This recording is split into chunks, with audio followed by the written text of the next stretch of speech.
और अल्हम्दुलिल्लाह इतनी बड़ी तादाद में यहाँ पर आप जमा हुए हैं, आपका बेहद शुक्रिया।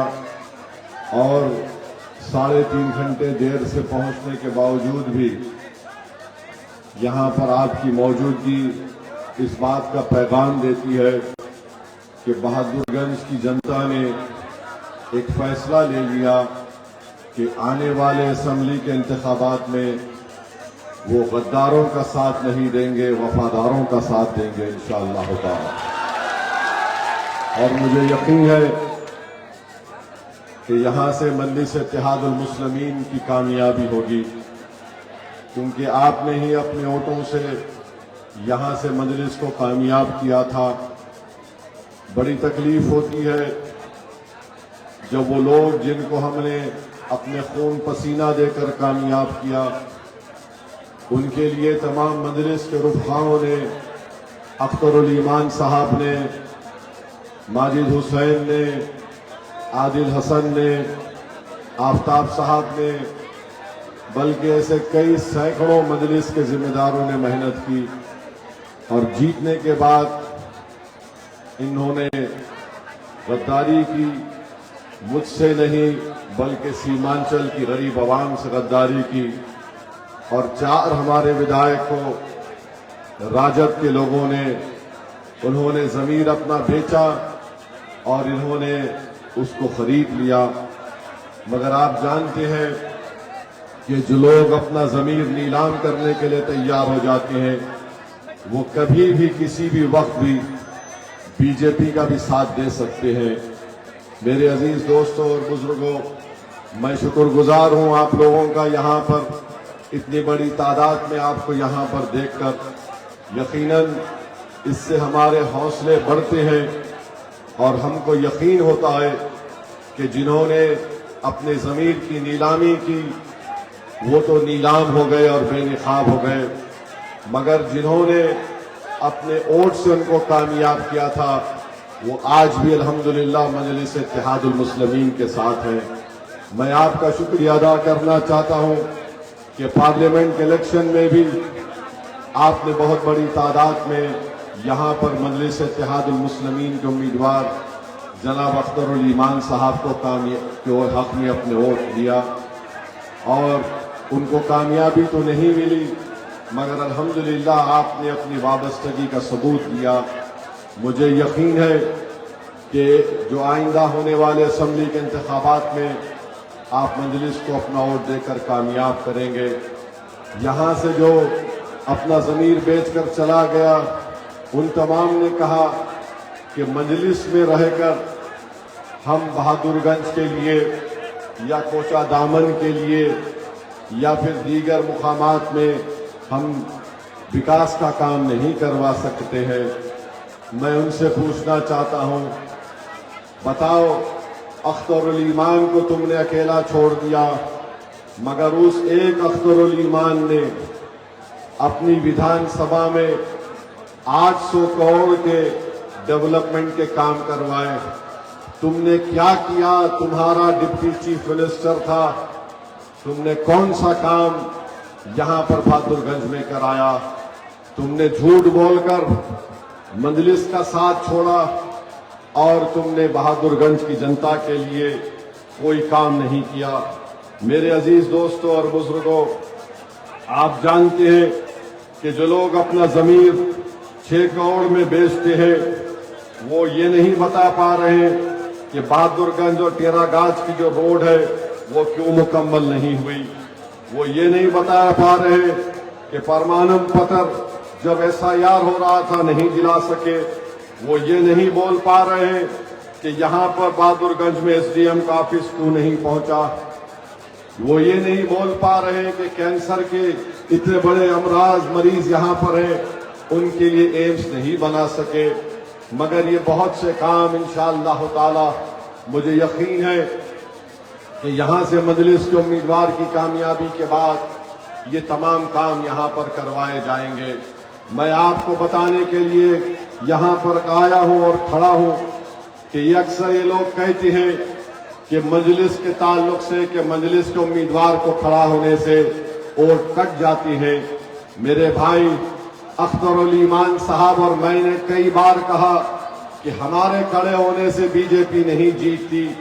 आप बताइए, मेरे पास, मैं तो चैलेंज कर रहा हूं, चाहे राजद या कांग्रेस का कोई नेता मुझसे आकर बहस कर ले कि मजलिस के खड़े होने से किसको फायदा पहुंच रहा है। तुम 10 मिनट मेरे दलील के सामने नहीं ठहर सकोगे। मैं तुमको 10 मिनट में उठाकर भगा दूंगा, क्योंकि इतने दलीलें मेरे पास हैं।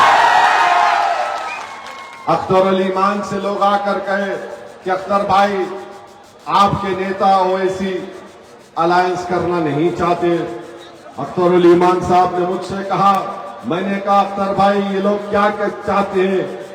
उन्होंने कहा कि लोग कह रहे हैं कि हम लालू प्रसाद यादव को लेटर लिखें। मैंने कहा उनको बोलो क्या लिखना है, कागज पर लेटर लिखकर साइन करके भिजा दो। 2 लेटर अख्तरुल ईमान ने जनाब लालू प्रसाद यादव को लिखे। फिर उनके बेटे ने कहा, नहीं, मुझसे कोई बात ही नहीं हुई, मुझे नहीं मालूम। मुझे एक बात बताइए, आप और हम जिस परिवार का हिस्सा हैं, अगर हमारे घर में, अगर हमारा कोई घर का बड़ा आदमी, अगर हम उसके पास चले जाते तो कहता है कि मैंने ये लाइन डाल दी है, और हम अपने बड़े के फैसले को कबूल कर लेते। ये एक अजीब शख्स है जिसका बाप जिंदा है, अपने वालिद की जिंदगी में कह रहा है कि मुझसे नहीं बात करे। मैंने कहा इसकी भी हुज्जत पूरी करो अख्तर भाई। तो अख्तर भाई ने कहा कि सर, इसको लेटर मैं दूंगा और अपने तरीके से दूंगा। मैंने कहा लेटर आप दे दो, तरीका आपका। तो अख्तरुल ईमान ने ढोल बजाकर उसको ले जाकर घर पे लेटर दिया, ताकि इनको मालूम हो जाए, पूरी दुनिया को मालूम हो जाए कि मजलिस अलायंस करना नहीं चाहती बल्कि करना चाहती थी। लेटर दिया। लेटर में अख्तरुल ईमान ने क्या लिखा कि हमको तुम गठबंधन का हिस्सा बनाओ, 6 सीट दो हमको, 5 तुम जीत चुके थे, 6 दे दो, और अगर तुमको सत्ता मिलती किसी में से, हम अगर 6 जीत गए तो मंत्री मत बनाओ, सीमांचल से इंसाफ करो, सीमांचल डेवलपमेंट काउंसिल बनाओ, ताकि ये भारत का सबसे पसमानदा इलाका है, यहां पर खुशहाली आए, यहां पर इंसाफ हो। बताइए कौन सी गलती हमने की? इतना खुला लिखकर दे दिए। मगर मैं उन लोगों को एक पैगाम देना चाह रहा हूं, याद रखो, हमने तुमको खत लिखकर कमजोरी की निशानी नहीं पैदा की, कमजोरी का पैगाम नहीं दिया। हमने तुमको खत लिखकर कहा कि देखो, अगर तुम भाजपा को रोकना चाहते हो बिहार में, हम हाथ बढ़ाए हैं तुमसे हाथ मिलाने के लिए, मगर अगर तुम हमारे हाथ बढ़ाने को कमजोरी समझते हो तो याद रखो तेजस्वी, ये हाथ तुम्हारे गिरेबान के तार से भी खेलने को तैयार है। ये हाथ जब हम बढ़ाते हैं तो ये कमजोरी की निशानी नहीं। अल्लाह ने इस हाथ में बहुत ताकत दी, अल्लाह ने इस दिमाग में बहुत सलाहियत दी। हम दिमाग और अपनी हाथ की ताकत पर हर एक से मुकाबला करने को तैयार है, चाहे मोदी हो, अमित शाह हो, नीतीश हो या राजद का कोई नेता हो। हमारी इस पैगाम को तुम कमजोरी मत समझो। अरे ज़र्फ होना चाहिए।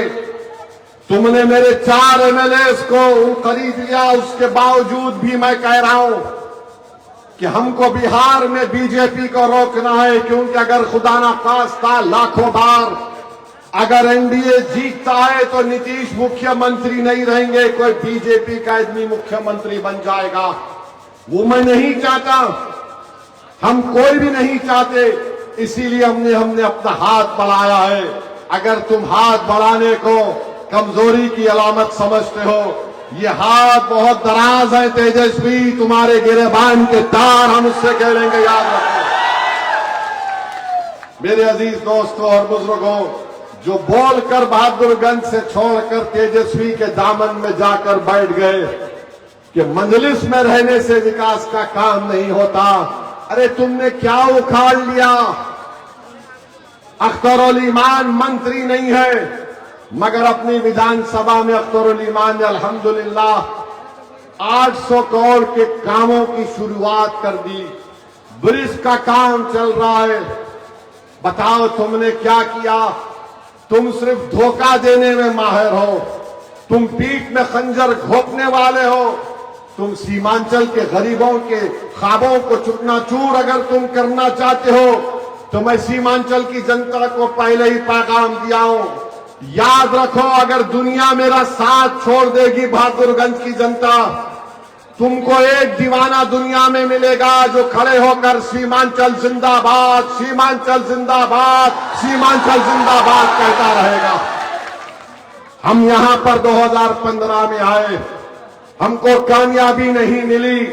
दुश्मन समझे कि कामयाबी नहीं मिलेगी, वो ऐसी छोड़कर चला जाएगा। दुनिया नहीं जानती कि मैं दीवाना हूं। अगर किसी से मोहब्बत का दावा करता हूं तो मैं अपने आप को मिटाने को तैयार हूं, मगर उनको अपना पीठ कभी दिखाने के लिए तैयार न था, न कभी दिखाऊंगा। मैं साथ नहीं छोड़ूंगा सीमांचल का। जब तक अल्लाह असदुद्दीन ओवैसी को जिंदा रखेगा, मैं जब तक जिंदा रहूंगा सीमांचल और गरीबों की आवाम की लड़ाई लड़ता रहूंगा। मुझे अल्लाह काफी है। अरे लोग आएंगे चले जाएंगे, मगर एक इंसान की जबान की भी अहमियत होनी चाहिए। अगर हर चीज को हम नापेंगे फायदा होगा या नुकसान होगा, तो मेरे भाई ये नुकसान फायदे में हम काम नहीं कर सकेंगे। हमको काम करना है कि तुमसे मोहब्बत है, तो मोहब्बत की बुनियाद क्या है? मोहब्बत की बुनियाद अमल है। किसी शायर ने अच्छा कहा था कि अकल को तनकीद से फुर्सत नहीं, अकल को तनकीद से फुर्सत नहीं, इश्क पर अमल की बुनियाद रख। तो हम इश्क करते हैं सीमांचल से। लोग दुनिया उसको एक तरफा कहे, दो तरफा कहे, उसका मतलब नहीं लेना है, सिर्फ हमको काम करना है सीमांचल के। तो आज मैं आपके दरमियान में आया हूं, दोबारा उस बात को रखने के लिए आया हूं कि मजलिस सीमांचल के साथ है। और आपका दिल गवाही देगा कि जब तक मजलिस नहीं आई थी, सिवाय मरहूम तस्लीम साहब के कोई सीमांचल नहीं बोलता था। मगर जब से अख्तर ईमान ने मजलिस की क़यादत को संभाला, मजलिस के झंडे को सीमांचल में हमने गाड़ दिया अख्तर ईमान की क़यादत में, तो तेजस्वी को भी मजबूरन बोलना पड़ा सीमांचल, सीमांचल, सीमांचल। ये किसने कहा? मजलिस ने कहा। तो आज सब सीमांचल कह रहे हैं, बल्कि मोदी ने भी कह दिया सीमांचल। तो मालूम हुआ कि जब भाईजान बोलते हैं तो तेजस्वी और मोदी को भी उसी सुर में बोलना पड़ता है। ये तुम्हारी ताकत है, ये आपका सियासी शऊर है, ये आपकी मजलिस से वाबस्तगी है। मेरे अजीज दोस्तों और बुजुर्गों, हमने तो पूरी कोशिश कर ली, मगर हमको चुनाव लड़ना है और बराबर लड़ेंगे इंशाअल्लाह ताला। चाहे यहां पर हो, कोचा दामन हो, रुकनुद्दीन जहां से है, शाहनवाज जहां से है, तुम तैयार हो जाओ। मैं तुमसे आकर जमहूरी तरीके से जंग करूंगा, जंग करूंगा। ये मेरी जाती जंग नहीं होगी। इन गरीब आवाम को तुमने धोखा किया है, इनके ख्वाबों को तुमने चुकनाचूर करने की कोशिश की। वो गरीब आवाम जो हिंदुस्तान के कोने कोने से अपने पैसों से खर्चा कर कर आकर तुमको वोट डाला। और मैं जानता हूं इलेक्शन से 2 दिन पहले तुम लोग क्या कर रहे थे। तुम मेरे सामने आकर हाथ की भीख मांग रहे थे कि साहब हमको बचा लो, चुनाव के लिए 2 दिन है। अरे मैं जो कुछ कर सकता था मैंने किया, मेरा अल्लाह जानता है। मैं इसलिए किया क्योंकि मैंने सीमांचल की आवाम को एक वादा किया, और उस वादे को पूरा करने के लिए हम तमाम ने अपना सब कुछ अपने दांव पे लगा दिया। नहीं, हमारे उम्मीदवार को कामयाब करना है, क्योंकि सीमांचल की जनता को हमने वादा किया। तो मेरे अजीज दोस्तों और बुजुर्गों, ऐसा होगी 2 मिनट रुक कर।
बिस्मिल्लाहिर्रहमानिर्रहीम। मेरे अजीज दोस्तों और बुजुर्गों, आप जानते हैं कि मोदी ने भारत में एक काला कानून वक्फ का बनाया है, जिसकी तारीफ नीतीश कुमार ने की, चंद्रबाबू नायडू ने की, चिराग पासवान ने की, और एक ऐसा कानून बनाया गया जिसके जरिए नरेंद्र मोदी बिहार के मस्जिदों को हमसे छीनना चाहते हैं, दरगाहों को, खानकाहों को, कब्रस्तानों को, ईदगाह को छीनना चाहते हैं। तो मैं आपसे अपील कर रहा हूं मेरे अजीज दोस्तों और बुजुर्गों, उस कानून के खिलाफ आपने देखा कि भारत की पार्लियामेंट में मैंने तमाम कानूनी दलीलें देकर बीजेपी ने जो कानून लाया उनको झूठा साबित किया। ये वक्फ को बचाने के लिए कानून नहीं लाया गया, बल्कि ये हमारी वक्फ की जायदादों को लूटने के लिए लाया गया है। आज हमारी मस्जिदों के ऊपर इनका निशाना है, तो मेरी आपसे गुजारिश है कि हमको मुत्तहिदा तौर पर अपने आप को मुत्तहिद होकर अपने के कोर्ट को इस्तेमाल करना चाहिए, ताकि हम पैगाम दे सके फिरका परस्त ताकतों को कि हम तुमको अपने वोट के जरिए शिकस्त देंगे जो तुमने ऐसा काला कानून बनाया है। मेरे अजीज दोस्तों और बुजुर्गों, नरेंद्र मोदी और बीजेपी बड़ी बड़ी बातें करती हैं नेशनलिज्म के बारे में, कौमियत के बारे में।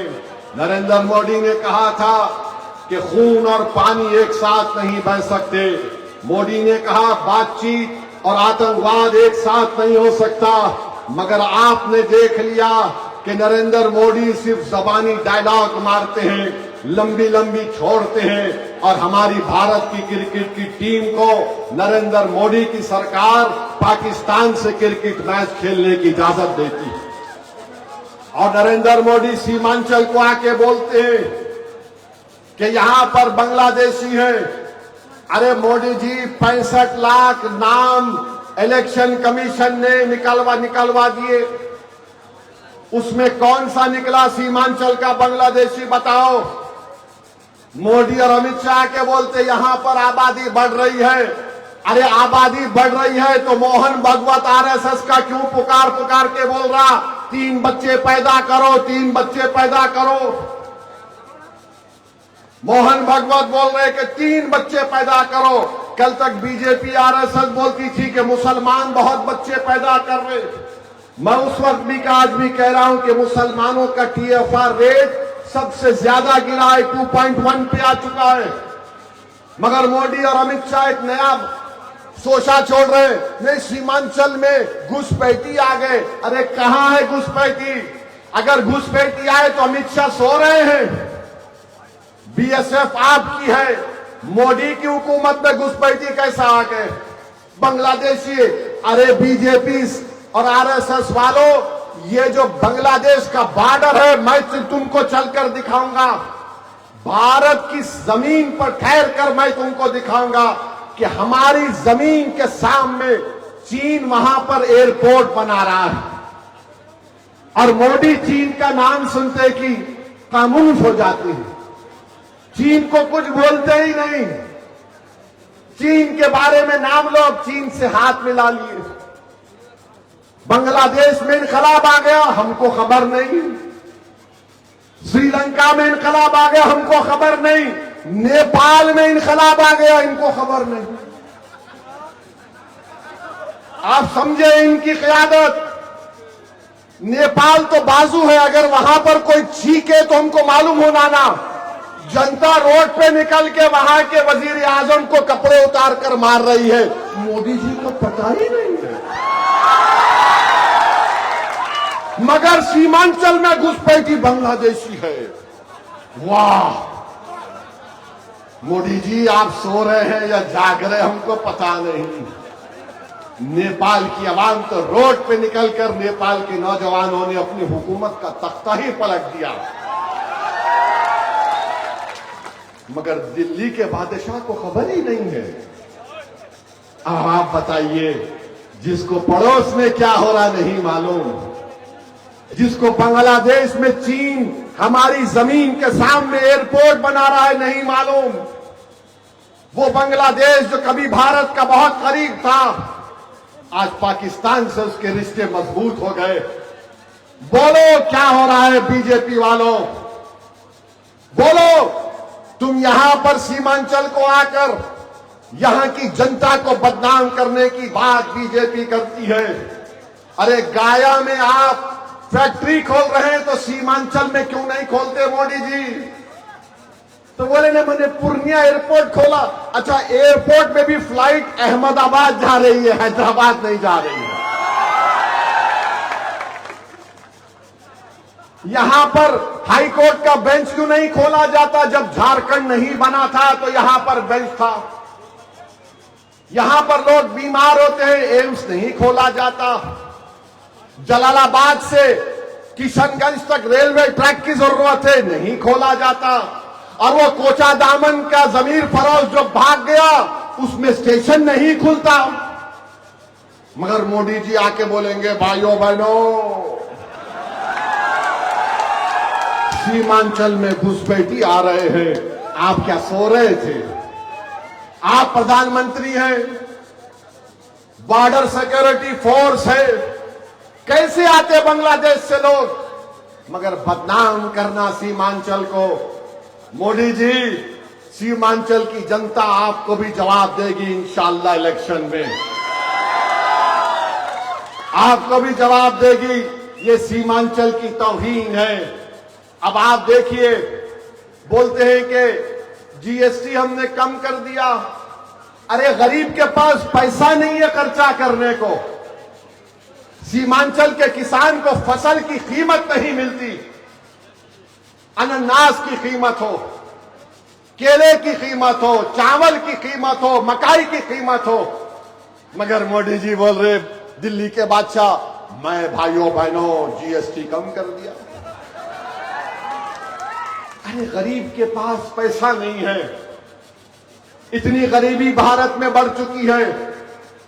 मेरे अजीज दोस्तों और बुजुर्गों, हम आपसे अपील कर रहे हैं कि मजलिस को मजबूत करिए और मजलिस के हक में पहले से ज्यादा अपने वोट का इस्तेमाल करिए।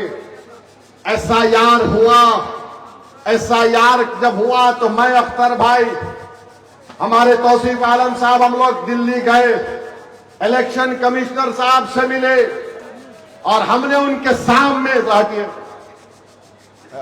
अख्तर भाई, हमने कहा था इलेक्शन कमीशन के चीफ इलेक्शन कमिश्नर को कि साहब बीजेपी हमारे सीमांचल को बोलती है घुसपैठियों का इलाका है, आप ऐसा होने मत दीजिए।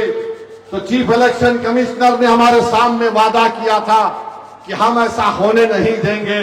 मगर 65 लाख नाम आ गए मोदी जी, कोई घुसपैठी नहीं निकला। आप पहाड़ कोट के भी चूहा नहीं निकाल सके।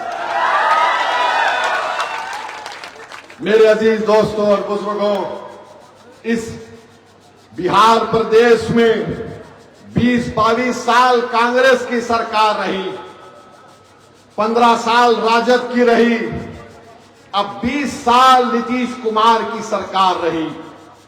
कभी राजद के साथ तो कभी बीजेपी के साथ, तो कभी राजद के साथ तो कभी बीजेपी के साथ। अब नहीं मालूम नीतीश कुमार कल सुबह उठकर किसके साथ चले जाएंगे।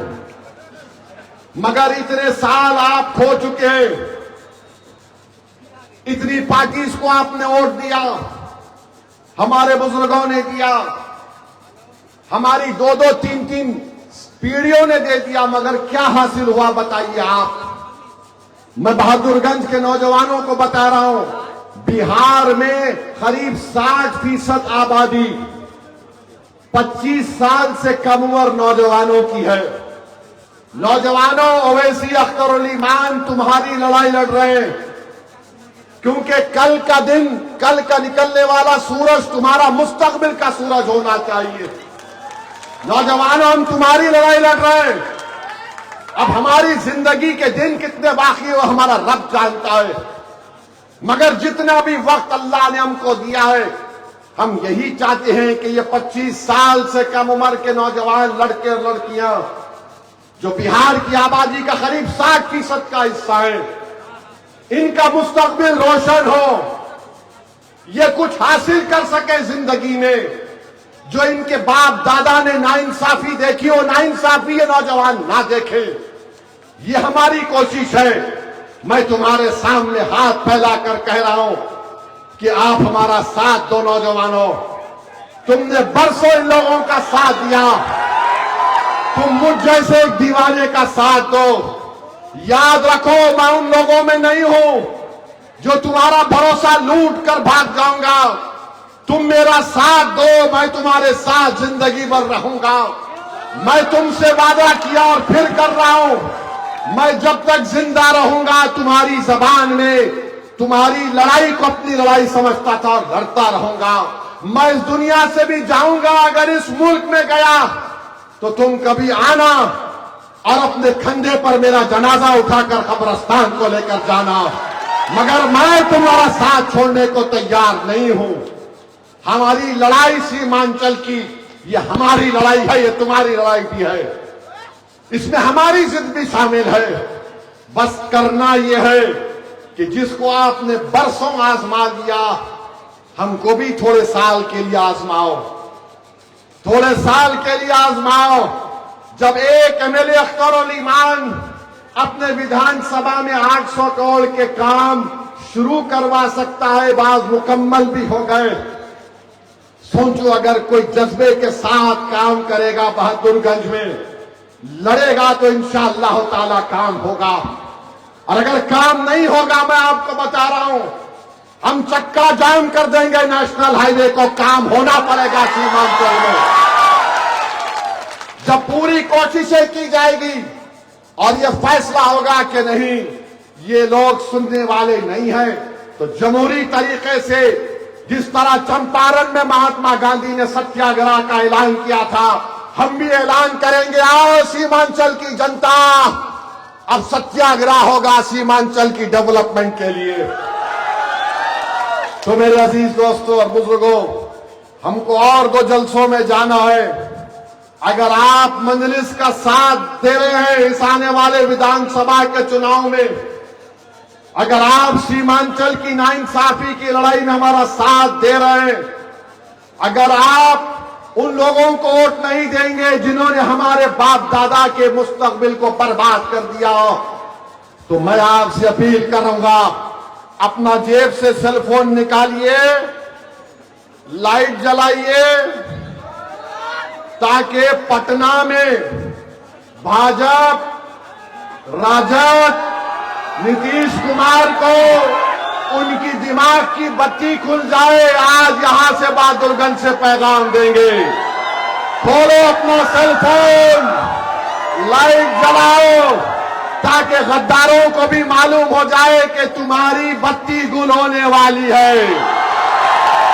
तो लगाओ मेरे साथ, सीमांचल की जनता जिंदाबाद, सीमांचल की जनता जिंदाबाद, सीमांचल की जनता जिंदाबाद, मजलिस पार्टी जिंदाबाद, मजलिस पार्टी जिंदाबाद।